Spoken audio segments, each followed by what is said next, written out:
Hello बच्चों, let's read the question. Question says a stone is dropped into a well in which the level of water is h below the top of the well. If v is velocity of sound, the time t after which the splash is heard is given by. Four options given here. We just have to find out the solution. So बच्चों solution में हम बात करेंगे की concept की. तो ध्यान रखिए यहाँ पे डिस्प्लेसमेंट और टाइम की बात हो रही है, तो रिलेशन जो होता है वो सेकेंड इक्वेशन में हमें मिलता है, that is h equals to u t plus half a t square हमें मिल जाता है, यानी कि रिलेशन जो मिलेगा वो मिलेगा h is equals to u t plus half a t square. अब बच्चों अगर हम क्वेश्चन के अकॉर्डिंग देखें तो ये कोई वेल है. अब बच्चों वेल में क्या है, दिस इज ग्राउंड और ग्राउंड से यहाँ से एक स्टोन इस पे नीचे फेंका जाएगा, तो फेंके जाने में उसको कुछ टाइम लगेगा बच्चों नीचे तक जाने में. जब वहां से स्प्लैश होगा तब फिर वो ऊपर आएगा, साउंड फिर हमें यहाँ पे सुनाई पड़ेगा, यानी कि कुछ टाइम नीचे जाने में लगेगा, इसको मान लो T1, और फिर साउंड को ऊपर आने में लगेगा T2.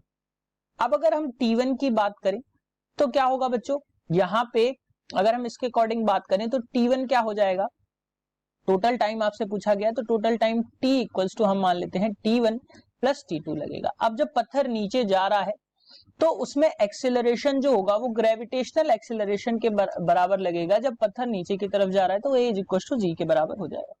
सो बच्चों यहाँ पे अगर हम T1 की वैल्यू देखें और s जो होगा डिस्प्लेसमेंट जो होगा वो h के बराबर होगा, क्योंकि डीप जो है डीपनेस जो है यानी कि गहराई जो कुएं की है वो h के बराबर है.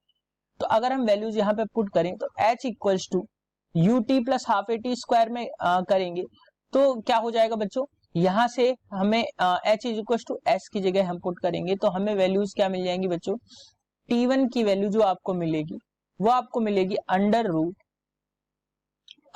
2h अपॉन g, यानी कि हम इनिशियल जो वेलोसिटी u की वैल्यू जो है वो हम जीरो से फेंक रहे हैं तो ये जीरो हो जाएगा, ये हो जाएगा 280 स्क्वायर और 2 का मल्टीप्लाई उधर करेंगे तो 2s की जगह h हो जाएगा और बच्चों g जो है वो नीचे चला जाएगा, तो T1 की वैल्यू आपको मिल जाएगी 2h अपॉन d.